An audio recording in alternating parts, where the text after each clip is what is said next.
नारायणगडाची 8 जूनला सभा आहे. तयारी आता सुरू आहे तिची थोडी पण फास्ट एक थोड्या आणखीन 8-10 दिवसानं पूर्ण ताकदीनं ती सुरू होणार. तयारी जोरदार आहे. 3 तारखेला पुन्हा तिथं नारायणगडावरती एक बैठक पण लावली. तिथं आणखीन निवेदन पाहणी दौरा पण त्या दिवशी त्या मैदानाचा नारायणगडचा होणार आहे. पार्किंगची पाहणी होणार आहे. कुठं कुठं काय काय व्यवस्था आहे, हॉस्पिटल कोणत्या बाजूने उभारायचं आहे, तिथल्या सुविधेसाठी पाण्याची व्यवस्था कुठे, हे सगळं 3 तारखेला पाणी होणार आहे. लोकांनी येताना कसं यायचे, काय काय करायचे, त्यावेळेला कदाचित पाऊस असू शकणार आहे किंवा कदाचित कडक ऊन सुद्धा असू शकणार आहे. त्याला 6 रस्ते आहेत नारायणगडच्या पूर्ण वर येण्यासाठी. 6 रस्ते येण्यासाठी आहेत, त्यामुळं ट्रॅफिक जाम पण होणार नाही आहे. मोठमोठे रस्ते पण आहेत.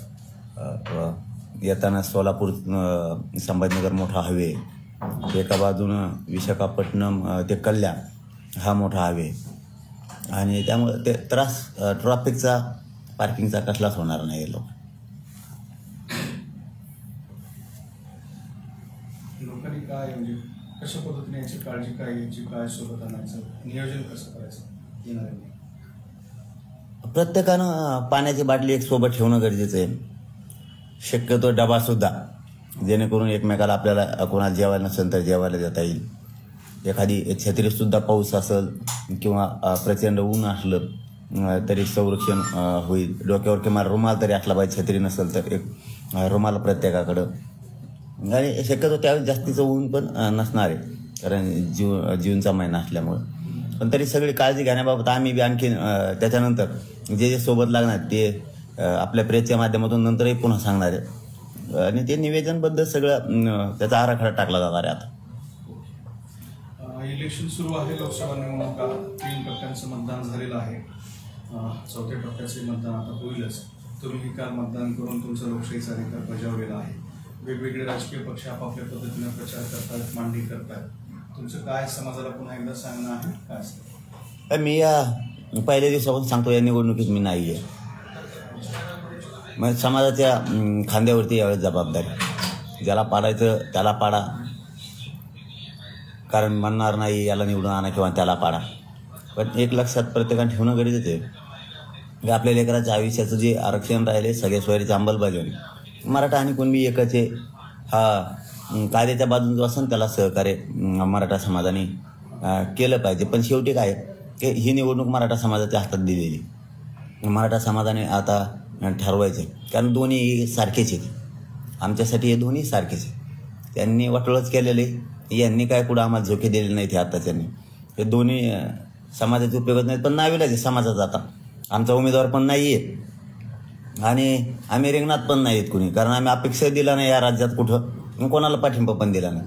नावीलाच आहे. तर किंवा समाजानं आपल्या सगळ्या स्वरीच्या अंमलबजावणीच्या बाजून जो असेल त्याला सहकार्य केलं पाहिजे. कारण नुसतं उभं राहण्याचं तर मजा नाही, पाडण्यासुद्धा खूप मोठा विजय, पाडण्यासुद्धा मोठा विजय. असं पाडा ना ह्या वेळेच्या एखाद्याला की त्याच्या 2-4 पिढ्या तरी पुढे उभा नाही राहिल्या पाहिजे कधी कुणीच, कारण पाडण्यात खूप मोठा विजय.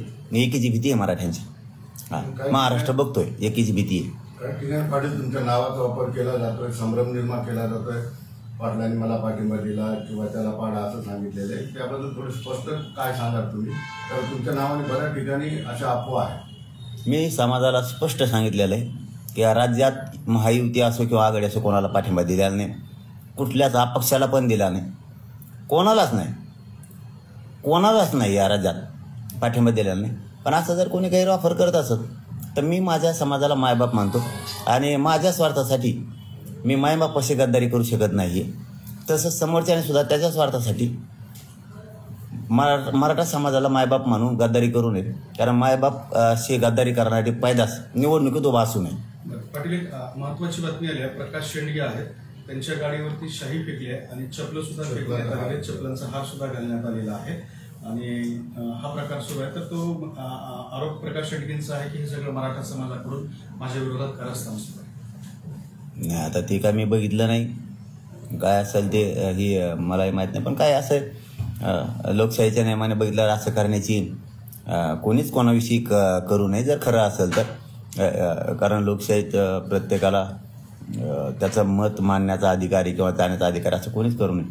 पण याच्यात दुसरं बी असं आहे की काही काही जागेवर असं होतं त्यांचेच कार्यकर्ते लावतात मराठ्यावर लुटीचे. मी बऱ्याच जागेवर त्याचा खोज घेतले. काही काही ठिकाणी म्हणतोय मी की असं त्यांच्याच कार्यकर्ते त्यांना सहानुभूती मिळवायची मराठा आणि ओबीसी अशी, मग ते स्वतःच आरडायला लावितात, स्वतःच मराठ्याच्या अंगावर ढकलून देतात. ते मराठ्याचे करतात म्हणून त्यांना सहानुभूती मिळवायची. काही काहींना काही काहींचे खूप जागेवर प्रकार झाले तसे, तेच आरडायला लावणार त्यांचेच कार्यकर्ते, त्यांचंच सगळं फक्त मराठ्याकडून घोषणा द्यायला लावणार आणि नाव त्या आंदोलनाचं मराठ्याचं बदनाम करणार. ह्या शाळा आहेत काही काहीच्या शाळा आहेत सहानुभूती मिळवायसाठी मताची. पण गावखेड्यात काय नाही तसं. मराठा आणि ओबीसी हे राज्यातले जे आहेत नाटके हे थोडंफार मुद्दाम नाटकं करतात. त्यांच्या काचेवर पत्रक लावून त्यांना धमकी देण्यात आलेली की भुजबळांनी माघार घेतली तशी तू माघार घे, तर तुला कुठल्या गावात फिरू दिलं जाणार नाही. चपलाचा हात. आता ते कोणी केलंय काय केलंय माहीत नाही. कोणी ते कारचा चिटकेले. आता इतक्या काचाला चिटकून जाऊस तर त्यांचं लय आरक्षणावर बारीक लक्ष आहे. इतक्या काचाला चिटकून जाऊस तर. पण हे असं खरंच सांगतो मी मनातून, कुठं द्वेष करायचं म्हणून नाही, असं करायला नाही पाहिजे. मग तो कोणत्या जायचं असो, मराठ्याचा असो नाही ते ओबीसीचा असो, असं कोणीच नाही करायला पाहिजे एकमेकांशी. पण ते काही जणांचे स्टंट पण येतो. मी मागं 2-3 टप्प्यात बघितले मागच्या निवडणुकीच्या. काहीचा स्टंट आहे सहानुभूती मिळवायसाठी मराठ्याची विरोधी रोज झाला पाहिजे किंवा ओबीसीचा मराठ्याविषयी मराठ्याच्या ओबीसीविषयी ते निवडून यासाठी त्या मतासाठी सुद्धा काही जण बरेच जण नाटकं करतात. त्यांच्यात लोकांना आरडायला लावितात आणि ते मराठी लोक आरडायला लागले म्हणून सहानुभूती मिळवायची. पण ओबीसी मराठा गावात वाद नाही, त्यामुळे त्याला सहानुभूतीही मिळत नाही. त्यांनी केलेलं ते फेल जातं. याच्यामध्ये आणखी तुम्ही गावबंदी नाही केलेली, समाजाला पूर्ण अधिकार दिलेले, पण बऱ्याच ठिकाणी प्रचारासाठी गेलेली. प्रकाश शेंडगेंनी निषेध केला या सगळ्या प्रकाराचा, घडलेल्या प्रकाराचा, आणि चौकशी करण्याची मागणी केली. मी आत्ताच म्हणलो ना, हे असं व्हायलाच नाही पाहिजे. एकतर लोकशाहीत अधिकार आहे प्रत्येकाला. हे असं उमेदवार असो किंवा साधा माणूस असो, कारण साधा माणूस बी आमदारांच्या उमेदवाराच्या दारात गेला त्यांनी भुसकून नाही लावला पाहिजे, त्याला बी अधिकार आहे. तिथून मागं असं प्रयत्न झालेत. मागणी मराठा आरक्षण करत गेल्यात नंतर जनतेला सुद्धा हुसकून लावले त्यांच्या दारातून, कारण ते प्रतिनिधी आहेत. आमदाराच्या दारात जायला लागतं, मंत्र्यात जायला लागतं, त्यांनी काढू दिले. तसं उमेदवाराच्या दारात गेलेलं त्यांनी बी लोकांना काढून नाही दिलं पाहिजे. आणि उमेदवार बी कुठे येतात, किंवा ते उमेदवार असो किंवा ते माणूस असो, उमेदवारच असं म्हणे नाही, कोणी असं करायला पाहिजे हे माझं मत आहे. परंतु काही ठिकाणी जाणून बुजून हे घडून बी आणलं जातं. बरोबर. त्यांचं तिथं पत्रक जे लावले त्या पत्रकात असं म्हणलं की मराठा समाज प्रकाश शेंडगेंना पाडल्याशिवाय राहणार नाही असं सुद्धा त्या पत्रकात लिहिलंय, आणि धमकीवजा इशारे सुद्धा पत्रकात. नाही एवढं मराठ्याला बदनाम करायचं काम का? नुसतं मराठ्यानेच बरं लावलं एकट्याने. मराठी का दुश्मनी का त्यांची? एकटेच मग काही बोलून चालतं का कुठं? का मराठी का एकटे दुश्मनी आहे का त्यांच्या? प्रकाश शेंडगे साहेबांनी काय केलं एवढं? किंवा मराठ्याचं काय एवढं काय मागा लागले? ते बी मराठ्याचे एवढे का मागा लागले? का मराठी त्यांच्या मागा लागते? कुठले कुठं पण नाही ना, एवढं काहीच झालेलं नाही. मी सांगितलं होतं मला हे माझी स्पष्ट भूमिका असते, कधी पण हे करायलाच नको कोणीच कोणाला. तो उमेदवार असो नाही, सामान्य माणूस असो, लोकशाहीत अधिकारी एकमेकाला जाण्याचं, एकमेकाला जाऊ येऊ दिलं पण पाहिजे, मत मांडूही दिलं पाहिजे. पण काही ठिकाणी स्टंट बी होते ओबीसीचं मत मिळवण्यासाठी एक गट्टा, कारण यांच्याकडे ओबीसी सुद्धा नाही बऱ्याच जणांकडं. मग ते काय करायचं? तर मग मराठी लोकांना आम्हाला असं केलं, त्यांचेच कार्यकर्ते लावी देत आणि त्यांचेच कार्यकर्ते कोरे घेतात. बऱ्याच मतदारसंघात असे प्रयोग सुरू आहेत. मग ते ओबीसी एकीकडून हो, मराठी एकीकडून हो, याच्यासाठी काही ठिकाणी स्टंट सुद्धा करतात, स्वतःच घडून आणतात ते. स्टंट असू शकतो. मी त्यांना कुठं म्हणलं काहीला, आणि असलं तर मला काय माहिती, असू बी शकतो, मला काय माहिती आहे का नाही. एक आता जबाबदारी प्रश्नाचं उत्तर आपण दिलं पाहिजे म्हणून. ते कुठं कुंकडेत मला मिळणे, मी इकडं मराठवाड्यात, तिकडं कोण काय करतं मला काय तपास नाही. असले धंदे करत नाही मी, माझा समाज बी नाही, मी बी नाही. आपलं काय असतं, समोर रोखोक असतं काय. पण आहे लोकशाहीचा अधिकार, त्यांना कोणी नाही अडविलं पाहिजे, त्यांनी कोणाला नाही अडविलं पाहिजे. त्यांनी कोणी काही ठिकाणी स्टंट करून मराठ्याला बदनाम बी नाही केलं पाहिजे. सहानुभूती मिळवण्यासाठी खूप मतदारसंघातच सहानुभूती मिळवून स्टंट मिळवण्याचा प्रयत्न झालेले. म्हटलं की या मतदार म्हणजे उमेदवाराला घरासमोर येऊ देऊ नका, लावा बोर्ड लावा, त्यांना आपल्या गावात येऊ देऊ नका. पण आता लोकशाहीचा सन्मान करून तुम्ही सगळ्यांना जे स्वातंत्र्य आहे त्याचा वापर करण्याचा तुम्ही आता मोठेपण सुद्धा दाखवलंय. परंतु आजही गावामध्ये प्रचाराला गेलेले नेते असतील किंवा यांना हाकलून दिलं जात आहे, याबद्दल काय वाटतं तुम्हाला? कारण लोकशाहीचा हा सन्मान आहे, लोकशाही मानणारे तुम्ही स्वतः मनोज जरांगे पाटील आहेत, मग हे असं का व्हायला पाहिजे? त्याच्यात एक परफेक्ट प्रकार काल घडला. कवठे महांकाळ तालुक्यातल्या खरशिंग गावात ओबीसीची लोक गेली होती. तिथल्या मराठा समाजाच्या तरुणांनी दमदती केली, प्रचारसाहित्य वाटायला विरोध केला, शिवीगाळ केली आणि त्यांना काढून लावलं. ते सुद्धा प्रकाश शेंडे यांनी काल आरोप. लोकशाहीचा सन्मान तुम्ही करताय, पण समाज अजून ते ऐकायचं. आता कोण करतंय आणि कोण नाही मला माहीत नाही तिकडचं. काय ठिकाणी स्टंट सुद्धा होते, पण मी एका याच्यात सांगितलं की असं व्हायला नको. म्हणजे इथं सगळं संपलं. असं कोणीच कोणाला करायला नको, समोरच्यांना बी नाही आणि जनतेना पण नाही. लोकशाहीचं मत मांडण्याचा त्याला अधिकार आहे. मत मांडू दिलं पाहिजे प्रत्येक. मग तो कोणत्या जाती असो, मराठा असो नाही ते ओबीसी असो, कोणी एकमेकाला मांडू दिलं पाहिजे. परंतु काही ठिकाणी स्टंट सुद्धा झालेली, सहानुभूती मताची मिळून निवडून यायसाठी ते होत आहे. ते बऱ्याच ठिकाणी असं जाहीरपणानं ते उघड पण झालेलं. तेच काहीतरी घडून आणायचं आणि सहानुभूती मिळवायचं. पाटील, लोकशाहीत आपलं लोकसभेत तरी तुम्ही अंग काढून घेतलेलं आहे, पण वारंवार तुम्ही विधानसभेसाठी तयारी लागा असं समाजाला सांगताय किंवा तुमच्या सगळ्या काय समर्थकांना सांगताय. आता तरी तुम्ही कुणी न्यूट्रल असले तरी तो फुल ऑन होणार आहे तुम्ही विधानसभेत पूर्ण जोरदार. हो, आपण कवच खोटं बोलत नाही. आपण महिना झालं तयारी सुरू केली. यांनी जर सगळ्या सोयरीची अंमलबजावणी आणि मराठा आणि कुणबी एकच कायदा जर पारित नाही केला, विधानसभेला मराठा मैदान आहे. लोकसभेला काय होईल, समाजाच्या खांद्यावर जबाबदारी. त्यामुळं त्याच्यात एकही फोन राज्यात आपण कोणत्याच माणसाला केला नाही की याला मतदान करा किंवा याला करू नका म्हणून. एकही किंवा प्रत्यक्ष बी कोणी दाखवा. आपण नाही म्हणलं की नाहीच उतरत. जे होईल ते समाजाच्यावर जो पडेल तो पडेल, जे येईल ते येईल. पण मराठे पाडण्यात विजय, त्याच्यामुळं पाडाय सुद्धा असं पक्के झालेले. त्यामुळं नाही दिलं तर विधानसभा होणार आहे. आपला राजकारण मार्ग नाही आणि दिलं तर मग नाही जाणार आपण त्याचे. सोशल इंजिनिअरिंगचा विषय म्हणजे सगळे समाज एकत्रित करण्याचा विषय प्रकाश आंबेडकरांनी सुद्धा परवादिवशी बोलून दाखवला. मनोज जरांगे पाटील आणि आम्ही लोकसभेवरचे सगळे गणित आधी कुणाला किती मतदान पडलं याच्यानंतर पुढची रणनीती ठरवू आणि मी मनोज जरांगे पाटलांसोबत कायम आहे असं त्यांनी बोलतो. लय मोठे आहेत प्रकाश आंबेडकर साहेब, तर आहेतच आहेत. विधानसभेला जाऊन आता नाही सांगत किती जण येताना किती काय भेटतेत आणि काय काय आहे यांना कचका कळत. मला त्या रस्त्यावर आणू नये. माझं प्रामाणिकमध्ये मला नाही राजकारण करायचं. मला राजकारण नाही करायचं. मी सांगितलंच ना, ओबीसीचा कुठलाही नेता पण निघालाच विषय म्हणून कुणालाच आपण कधीच विरोधक मानलेला नाही. कोणाला आता ते नाव घेतलं कोण आता त्या शेंडगे साहेब असतील, कोणालाच विरोध मानलेला नाही. त्याला सोडून त्याला नाही सोडी. त्यांना वाटलं केलं आहे मराठीचं आरक्षणाचं. एवढ्याला सोडून मी बाकी कुठल्याच समाजाच्या माणसाला विरोधक मानलेला नाही. आणि गाव खेड्यातल्या ओबीसीला तर नाहीच, पण त्याला एकट्याला नाही. कारण सगळ्यात जास्त वाटलं त्याने आरक्षणाचं केलेलं आहे. यांना कोणाला मानायचं कारण नाही. त्यामुळे मला नाही वाटत की ते काय मुद्दाम केलं असं. कुणी काय वैयक्तिक बी काय असू शकतं किंवा दुसरे कुणी ते चिटकवू शकते, ते पॉम्पलेट मराठ्यावर नाव घालू शकतं. कारण त्यांना कुणीच विरोधक मानलेलं नाही, कुणीच.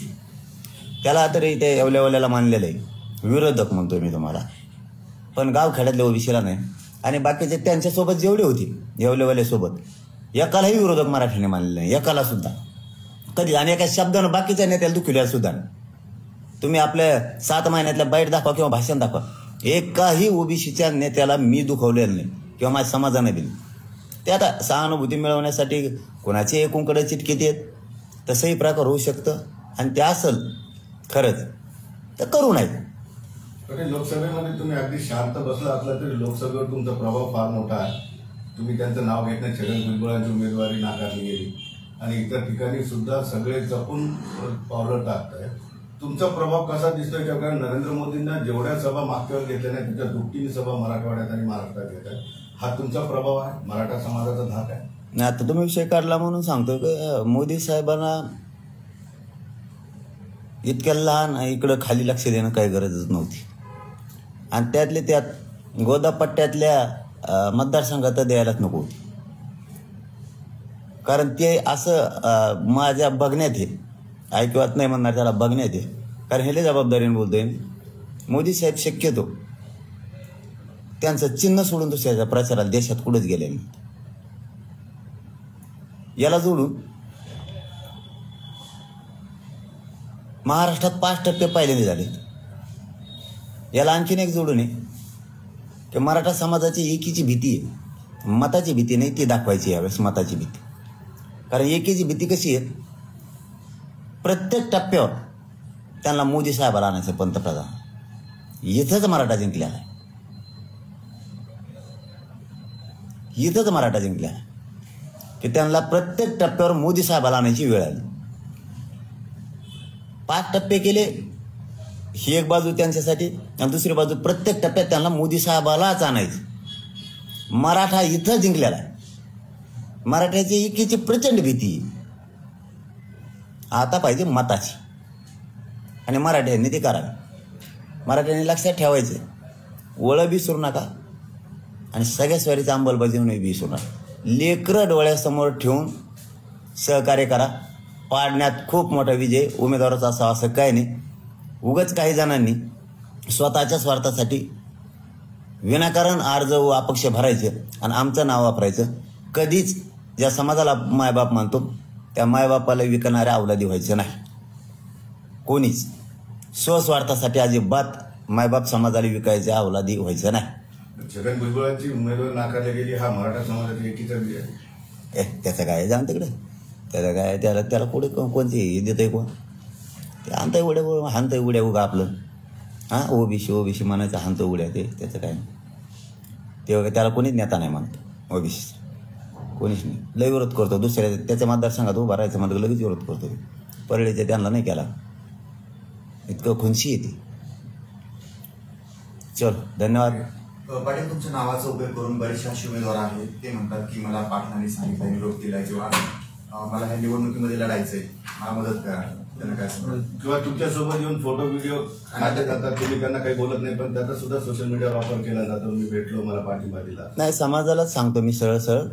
मी एक समाजाचं लेकरू म्हणून काम करतोय. त्यावेळेस माझ्याजवळ कोणी आलं तर हातात हात द्यायलाच लागतो मला, त्याच्या खांद्यावर हात फिरायलाच लागतो, त्याच्या पाठीवर हात फिरायला लागतो. त्याचा गैरउपयोग अस्सल मराठा म्हणून समोर त्यांनी केला पाहिजे. त्याचा गैरवापर करून स्वतःच्या स्वार्थासाठी तुझे 2 लेकरं तू सुखी करशील, पण करोडो मराठ्यांच्या लेकराचं वाटोळ करू नको. हे माझं त्या जे नाव वापरतात किंवा आंदोलनाचा फायदा घेतात त्यांना सांगणं आहे, तुझ्या स्वार्थासाठी जातीचं नको वाटोळ करू. ही जात खूप दिवसांनी एकत्र आलेली, तुझे 2 लेकरं सुखात राहतात, पण करोडो समाजाचं पाप डोक्यावर घेऊ नको. जर तो तळतळाट ठेव सुद्धा डोक्यावर घेऊ नको. कारण मी स्वस्वार्थासाठी कशाला शिवलेलं नाही, कोणाच्या एक दमलेला सुद्धा शिवलेलं नाही. जरा भानावर या. बाकीचे सगळे तुम्हाला काय मिळेल आर्थिक तुमचं काय मला माहीत नाही, त्याच्यासाठी एवढा मोठा समुदायाचं वाटोळ करू नका विनाकारण. कुठेही उमेदवार दिलेला नसताना तुम्हाला हवस कशाची? राजकारणाची. जात मोठी व्हायला लागली त्याची हवस नाही. आत्तापर्यंत या आठवड्यात 27 PSI फक्त आरक्षणावर झाले. याचं भान राहू द्या. गोरगरिबाचे लेकरं मोठमोठे अधिकारी व्हायला लागले. तुमच्या स्वस्वार्थासाठी कशाला वाटोळं करता? या आठवड्यातलं सांगितलं मी फक्त. मागचं आता आरक्षणचे प्रमाणपत्र मिळाल्यापासून मला माहिती नाही, मी सहज माहिती घेतली म्हणून मला माहिती. हे बघा, डोळ्यासमोर ठेवा. कोणीतरी उभं राहायचं सांगायचं, मग तो उभं राहायचं. कोणीतरी प्रचाराला गाडी द्यायची, मग तो उभं राहायचं. तुला जात डोळ्यासमोर ठेव. लोक दारासुद्धा उभा नाही करायचे काय वेळेस. हां, इतके थुतू करतील. राज्यातल्या मराठा समाजाच्या जीवावर उभा राहणारा विचार करा, जात मोठी करा. पाडण्यात विजय आहे मोठा, तितका रात्रंदिवस फिरणा पाडायसाठी. पाडण्यात खूप मोठा विजय. देश विदेशातील प्रत्येक घडामोडींचे लाईव्ह अपडेट मिळवण्यासाठी आता साम टीव्हीच्या सर्व सोशल मीडिया प्लॅटफॉर्मला लाईक, फॉलो आणि सबस्क्राईब करा. तसंच सर्व नोटिफिकेशनसाठी बेल आयकॉन प्रेस करायला विसरू नका.